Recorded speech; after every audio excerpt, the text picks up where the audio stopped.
né, Rafa, para poder bater um papo, inclusive, com o nosso próximo convidado, que já está aqui, o Felipe Gama, né, ele que já está aqui conosco para poder falar um pouco sobre esse cenário político aqui no Brasil. Quero dar muito boas-vindas para você, Felipe, seja bem-vindo aqui à BMC.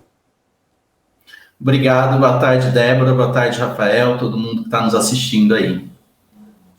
Felipe, como que você analisa, né, esses últimos indicativos de plano de governo do PT, né? Como que você viu, assim, claro, lembrando que ainda não é o plano de governo realmente ali oficializado, mas foi um documento ali realmente entregue, né, já dando ali algumas previsões para poder direcionar, dar diretrizes, né? Como que você avaliou esse primeiro documento entregue?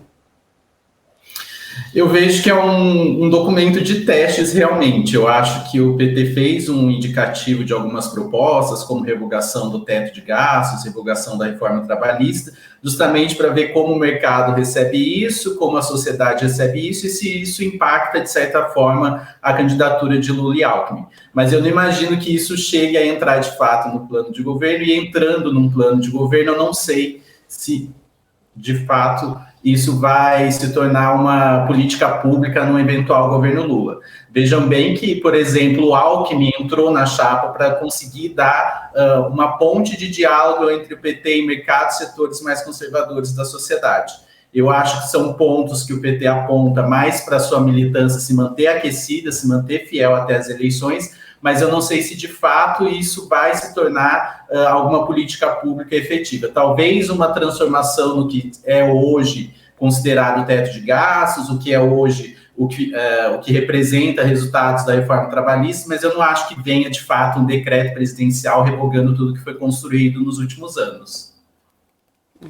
Agora, a gente está falando, inclusive, sobre essa questão, né, do que aconteceu nos últimos anos. A gente estava falando agora há pouco sobre as lógicas macroeconômicas, né, a lógica de o Brasil sempre está em incerteza política, em incerteza econômica, incerteza política, e também a questão dos combustíveis, né, que nos últimos 6 anos a gente vê aí só disparando, depois, principalmente da mudança da regra de paridade de preços, né, os combustíveis num nível muito alto para o consumidor final. Então, como é que você vê essa questão dos combustíveis impactando o cenário político nesse ano, na sua opinião? Essa questão dos combustíveis essa semana deu uma clara evidência de que, de fato, o governo do presidente Jair Bolsonaro está preocupado, sim, com as últimas pesquisas, senão não haveria a preocupação de juntar Arthur Lira, o presidente do Senado, juntar alguns deputados e o governo para encontrar uma solução, e uma solução que dialoga diretamente com os 27 governadores da federação. Eu acho que foram poucos os momentos em que nós vimos uma união nacional tão grande nesse governo em prol de alguma política pública. Essa solução não é uma solução efetiva, não é uma solução de longo prazo. Alguns analistas já dizem que hoje a gasolina ainda está 89 centavos abaixo do preço internacional, então a gente já está pagando menos do que a política de paridade do preço do petróleo institui que se deva pagar. Então pode ser que ao final desses 6 meses em que será instituída essa política de compensação do ICMS, o governo brasileiro tenha gastado 50, 60 bilhões sem, de fato, alterar o preço da gasolina para baixo, que é a proposta inicial que se tem. A gasolina e os combustíveis hoje são uma grande preocupação do brasileiro. Eu acho que o governo não tem enfrentado essa questão de uma forma republicana, de uma forma diretiva. Então, a mudança de presidentes na Petrobras é insignificante perto do que, de fato, precisa ser olhado. E aí vai de uma questão mais macroeconômica do que só a questão da gasolina.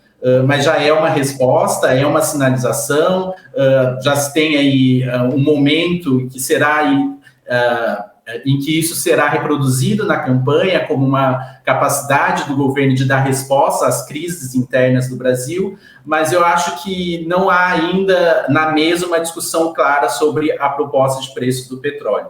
O PT tem um indicativo no plano de governo, puxando a pergunta anterior, de revogar a paridade de preço internacional. Eu não acho que isso vai acontecer, porque essa paridade de preço internacional é quem garantiu a Petrobras, nesse último quadrimestre, um lucro de 50 bilhões de reais. Eu acho que a questão é entender como esse lucro vai ser usado em prol do Brasil e como a economia vai funcionar para que o brasileiro não veja o crescimento do preço dos combustíveis ser maior do que o crescimento da sua própria renda, né?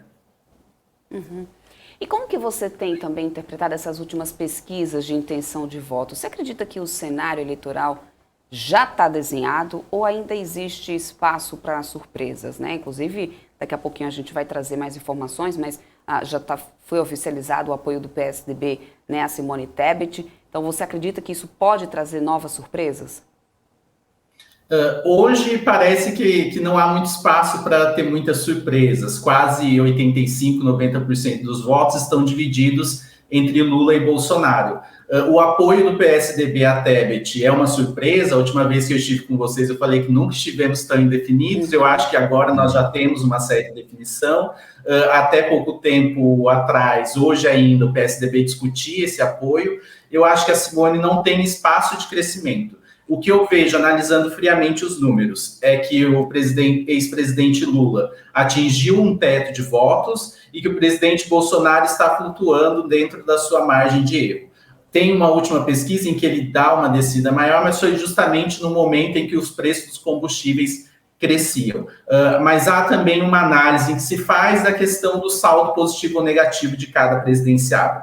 Nesse ponto, o presidente Lula tem um saldo positivo porque ele tem mais intenções de votos do que rejeição. O presidente Bolsonaro tem uma rejeição maior do que as suas intenções de voto. E os outros candidatos, como Ciro Gomes, Simone Tebet, têm um saldo muito negativo que precisa ser transformado em algum saldo positivo para que se tornem candidatos competitivos. A pesquisa, é importante salientar que são retratos dos momentos. Então, neste momento, a pesquisa caminha e o Brasil caminha para uma decisão entre Lula e Bolsonaro, mas nós não sabemos de fato o que vai acontecer daqui 4 meses, porque a vida é um filme. Então, a cada momento surgem fatos novos. Na eleição de 2018, não se imaginava que um candidato com 5%, 6% das intenções de voto, como era o candidato Bolsonaro, se tornaria presidente, porque aconteceram fatos relevantes durante a campanha, derretimento de candidatos consolidados, mudanças nas chapas e, enfim, a tragédia da facada, e tudo isso deu a visibilidade que ele precisava para conseguir crescer. Eventos como esse, não digo trágicos como o da facada, mas eventos de desgaste de outros candidatos, mudança nas chapas, vão ocorrer nessas eleições? Ainda é uma incógnita, a gente não sabe. Então, nesse momento, as pesquisas são fidedignas, mas daqui 4 meses, talvez o cenário seja totalmente outro, justamente porque a política no Brasil é imprevisível, né? Sim. Agora, Felipe, deixa eu perguntar, como é que você avalia, né, hoje a atuação dos ministros indicados pelo presidente Bolsonaro ao STF? Você acha que eles estão atuando de forma imparcial, estão atuando de forma para tentar defendê-lo ali dentro com os projetos que ele apoia, ou estão indo contra? Como é que você vê essa atuação deles? Eu acho que o primeiro passo é antever a nomeação dos ministros do STF. Essa nomeação é uma nomeação essencialmente política. Então, evidentemente, o fator político está dentro da corte. Eu acho que o STF hoje, nós já discutimos isso no outro momento, está judicializando a política e politizando a justiça por conta da instabilidade institucional do país, mas a atuação, principalmente do ministro Cássio Nunes Marques e do ministro André Mendonça, ela não deixa a desejar no quesito governo. Nós vimos aí a votação, o julgamento do processo do deputado Francisquini, acusado de espalhar fake news, vídeos comprovadamente analisados e auditados como vídeos falsificados no momento da eleição de 2018. Esse processo foi parar no STF. O ministro Cássio tentou, de certa forma, usar os próprios instrumentos da justiça para que o deputado saísse livre, saísse isento, pudesse disputar uma nova campanha. O ministro André Mendonça, no meio da votação, pede vista do processo, justamente para o processo ter um tempo maior de correr, e isso mostra claramente porque eles estão ali. Eles não estariam ali se não tivessem, de certa forma, uma conexão com o grupo político do deputado, do presidente Jair Bolsonaro. Assim como outros ministros não estariam ali se não tivessem tido alguma ligação com Fernando Henrique Cardoso, com Luiz Inácio Lula da Silva, ou até mesmo com a presidente Dilma e o presidente Michel Temer. Então é natural que isso ocorra, mas essencial é que nós, enquanto sociedade, saibamos fiscalizar e saibamos observar o STF com esse olhar de viés político, mas principalmente com a principal função que é do STF, olharmos o STF com a necessidade de que se garanta a justiça independente de quem seja o julgado naquela corte, né? Agora vamos repercutir um pouquinho as falas do pré-candidato à presidência, Ciro Gomes, né? Ele que falou nessa segunda-feira que o Brasil, o país, deve amanhecer em guerra caso o ex-presidente Luiz Inácio Lula da Silva vença as eleições em outubro. Né? O ex-ministro, inclusive, questionou a capacidade do petista de conseguir pacificar o Brasil, né, devido a essa polarização do petista junto com o presidente, contra o presidente Jair Bolsonaro, na verdade, e ainda ele perguntou se Lula tem condição de oferecer uma agenda de enfrentamento à corrupção, que é um problema gravíssimo no Brasil. Como que você avalia essas falas do pré-candidato? Você acredita que realmente essa questão dessa polarização possa colocar ainda mais em queixa essa questão da dinâmica do processo eleitoral aqui no Brasil? Eu não sei se coloca em queixa a dinâmica do processo eleitoral, mas essas falas são muito mais um aceno do Ciro ao eleitorado de centro, o eleitorado que hoje vota no Lula para não votar no Bolsonaro, vota no Bolsonaro para não votar no Lula, e é um pouco, e beira um pouco a hipocrisia, porque certamente todos nós sabemos que Ciro foi ministro do presidente Lula, foi base de governo do presidente Lula e depois se tornou oposição e se tornou um candidato anti-Lula. Eu acho que essas falas do Ciro estão justamente para criar uma polarização entre ele e outros candidatos, assim como ele faz falas duríssimas contra o presidente Jair Bolsonaro, justamente para se posicionar melhor no cenário. Esse posicionamento hoje garante a ele entre 7% e 11% em pesquisas mais otimistas do eleitorado. Se isso vai garantir a ele uma vaga no segundo turno, eu não sei. Se isso vai garantir um derretimento das candidaturas de Lula ou de Bolsonaro, eu tenho quase certeza que não, porque hoje 27% a 30% de cada candidato são eleitores fiéis que não mudariam o voto de jeito algum. Então, eu acho que essas falas do Ciro, e assim como outros acenos que ele vem fazendo ao longo desse tempo, são justamente para se posicionar melhor no cenário político. Coisa que a Tebet não tem feito, porque tem se preocupado com as suas questões domésticas, André Janones também tem se preocupado em se colocar como uma possibilidade de terceira via, João Dória tentou em algum momento polarizar, depois precisou cuidar do próprio partido, e aí, enfim, saiu da disputa. Então é mais um sinal assim para se colocar dentro do noticiário, se colocar nos jornais e mostrar que ainda é candidato. Porque muitos ainda têm dúvidas sobre a garantia dessa candidatura do Ciro, e o Ciro precisa estar em evidência para conseguir justamente dentro de casa se garantir como candidato do PDT, né? Uhum. Exatamente. Agora, deixa eu te perguntar uma outra coisa. A gente estava dando uma olhada aqui sobre as falas do Bolsonaro, mas antes de eu falar sobre as falas do Bolsonaro, eu queria te perguntar sobre a estratégia do Ciro, porque agora me veio essa pergunta na cabeça, agora que eu estou raciocinando sobre o que você falou. O que acontece é o seguinte, o Ciro, ele... Qual que é o lado do Ciro, no fim das contas? Ele é de direita, ele é de esquerda, ele é centro, ele é extrema-direita, ele é extrema-esquerda. Porque parecia, pelo menos para o eleitorado, em 2018, que ele seria como se fosse uma alternativa da esquerda.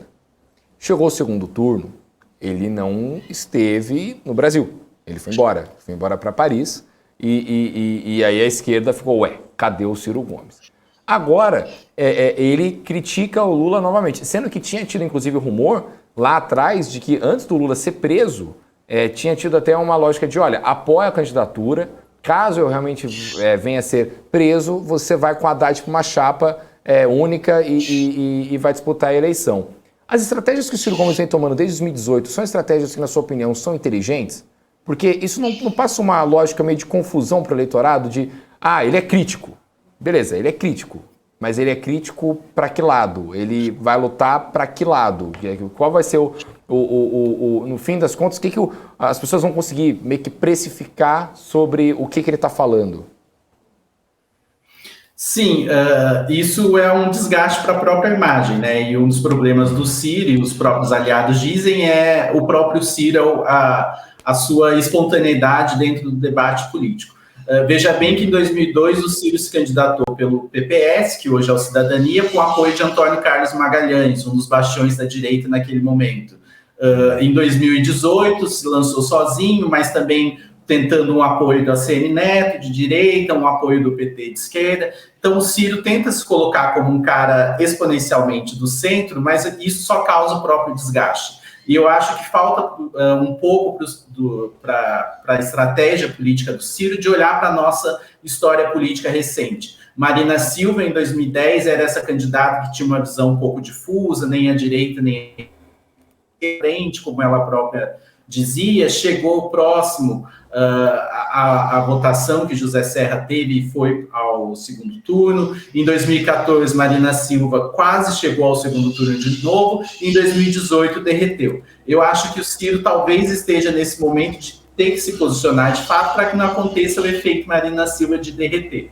Eu acho que essa estratégia de olhar para os melhores quadros de esquerda, olhar para os melhores quadros de direita, os melhores quadros de centro, não diz ao eleitor de fato quem ele é, não diz ao eleitor de fato qual vai ser o tom do governo, se vai ser um governo pró-mercado, um governo pró-sociedade, um governo que olhe para movimentos sociais, e isso só causa o próprio desgaste. Eu acho que aí chega o momento em que ele bate no teto e não consegue subir nas pesquisas, porque todas as suas respostas são como eram as respostas de Marina Silva, de olhar para os melhores quadros, de fazer um governo com as melhores pessoas, de buscar as melhores soluções, mas quais são essas melhores soluções? Embora ele tenha um livro que dite qual é a sua normativa, o seu pensamento político, ele não consegue transpor isso para o debate político e nem para a sociedade. Então, eu volto ao início da minha resposta, e o próprio inimigo do Ciro é o próprio Ciro, né? Ele não consegue se posicionar nem à esquerda, nem à direita, e o eleitor não consegue vê-lo também como candidato de centro, assim como não consegue ver a Tebet como uma candidata de centro e etc., porque vários passaram por essa posição de querer ser candidato do chamado centro democrático e saíram da disputa. E o Ciro pode ser que seja o próximo, né? Agora, uma outra pergunta sobre toda essa jornada política que a gente passa desde 2018 até agora.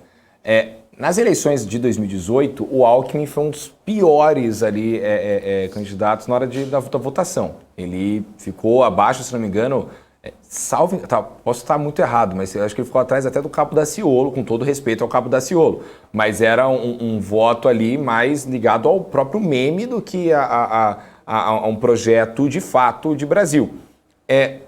Em 2022, a gente dá para falar que o Alckmin, nesses 4 anos, conseguiu evoluir sua estratégia política mais do que o Ciro, porque ele se alia a um Lula, enfim, que era o candidato, um rival dele político de anos e anos, tenta puxar mais essa popularidade para ele e faz uma aposta. Se o Lula ganhar, ele ganha popularidade junto, ele é vice, ele ganha um destaque muito maior, e aí, enfim, 2026 ele poderia se tentar candidatar novamente.